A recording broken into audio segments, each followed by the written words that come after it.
As we approach 2025, I've decided it would be a good time to review each holding in my dividend portfolio to see if they still fit my strategy.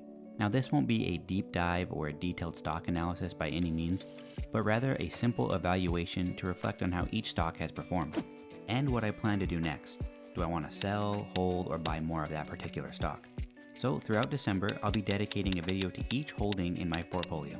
Before we dive into this video, I want to quickly mention that I did not get a chance to review all of my positions this December.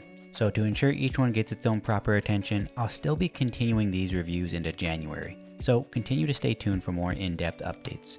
Today we're going to be looking at the Schwab US Dividend Equity ETF, ticker symbol SCHD. Now, I invested into SCHD because it's highly regarded for its dividend-focused strategy, strong historical returns, and solid principles as an ETF. And here's how SCHD has performed for me so far. I've invested a total of $10,844.45 into SCHD, with an average share price of $24.69.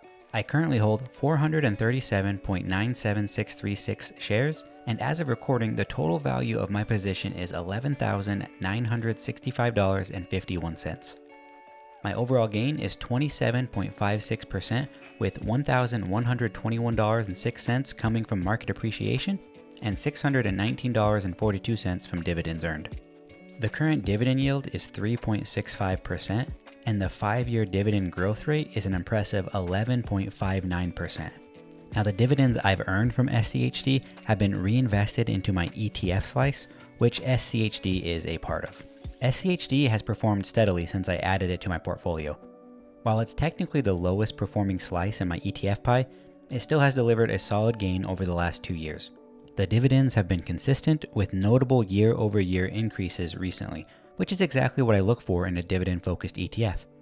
SCHD's strategy and track record continue to align with my goals, and I'm confident in its potential as a long-term investment. For 2025, I plan to continue heavily investing into SCHD. While the short-term performance hasn't been as strong as some other positions, I believe that over the next 10 plus years, this ETF will be a standout. I'm still confident SCHD will perform well in the future and remain a key part of my portfolio. Well, that wraps up my review of SCHD. Do you hold SCHD? What are your thoughts on its potential over the next decade? Let me know in the comments.